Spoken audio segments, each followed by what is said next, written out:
టైంలో ఆ రాత్రి నేను గాయపరచబడి ఉన్న సందర్భంలో పరిచర్యను చేస్తున్నాను. అప్పటికి నేను నా ప్యాషన్ ఏంటంటే యవనస్తుల మధ్యలో ముఖ్యంగా పరిచర్య చేసేవాడిని. ముఖ్యంగా క్యాంపసెస్లో నా సొంత డబ్బు పెట్టుకొని వెళ్ళి నేను ప్రయాసంతో పరిచర్య చేసి వచ్చేవాడిని. అలా పరిచర్య చేసి వచ్చి క్యాంపసెస్ చాలా ప్లేసెస్లో పరిచర్యలు స్థాపించబడ్డాయి. ఆ పరిచర్య ద్వారా ప్రభావితమైన అనేకులు ఇప్పుడు కూడా మన మందిరంలో ఉన్నారు.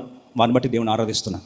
అలా పరిచర్య చేస్తూ క్యాంపసెస్ మధ్యలో యవనస్తుల మధ్యలో నిస్వార్థంగా నేను ప్రొఫెషనల్గానే ఉన్నాను, but I was doing the ministry. అలా చేస్తూ ముందుకెళ్తా ఉన్న టైంలో ఒకరోజు ఒక సంఘటన, అంతవరకు బాగానే ఉన్నాను. అప్పుడు గ్రాండ్ క్రిస్మస్ మీటింగ్స్ ఎక్కువ జరిగేవి.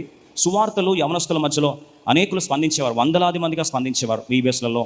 అలాగే స్పెషల్ మీటింగ్స్, ముఖ్యంగా క్రిస్మస్ ఈవెంట్స్కి సత్య సువార్తను పరిచయం చేయడానికి యవనస్తుల మధ్యలో సైన్స్ అండ్ టెక్నాలజీని, అలాగే ఫ్యాక్ట్స్ని, సైకలాజికల్ పెయిన్లో నుండి సువార్త పరిచయం చేయడానికి పరిచయం చేస్తున్నప్పుడు చాలామంది స్పందిస్తుండేవారు. ఆ టైంలో ఎప్పుడు అంతవరకు బాగుండింది, సడన్గా ఒక వ్యక్తికి వాక్పరిచయం చేస్తున్నప్పుడు మెయిన్ కావాల్సింది ఏంటండి? థ్రోట్. అప్పుడు సడన్గా ఒకరోజు నా థ్రోట్ ఆగిపోయింది, కూరుకపోయింది. నాకు అర్థం కాలే, ఏంటి థ్రోట్ రావట్లేదు, వాయిస్ రావట్లేదు ఏంటి అని. అప్పుడు నేను దేవుని అడిగాను, ప్రభా నేను చేసే మినిస్ట్రీ నీ చిత్తము కాదా, ఎందుకు నా వాయిస్ ఆగిపోయింది? అప్పుడు వేల మంది రక్షణ పొందుతున్నప్పుడు ఒక ఉజ్జీవము యవన జనుల మధ్యలో దేవుడు తీసుకొస్తుంటే నా వాయిస్ ఎందుకు ఇట్లా అయింది అని నాకు అర్థం కాలేదు. అప్పుడు తీరా తెలుసుకున్న తర్వాత సైనసైటిస్ ఇన్ఫెక్షన్ సీరియస్ అయిపోయింది, చలిగాల్లో ఎక్స్పోజ్ అయ్యాను. ఇవన్నీ తర్వాత తేలింది, డయాగ్నోసిస్లో తేలిన తర్వాత ఇప్పుడు పరిచయం చేయాలంటే నా వాయిస్ ఏమో సపోర్ట్ చేయట్లేదు. మీటింగ్స్కి వెళ్ళాలంటే చాలా క్యాలిక్యులేటెడ్గా వెళ్ళాలి.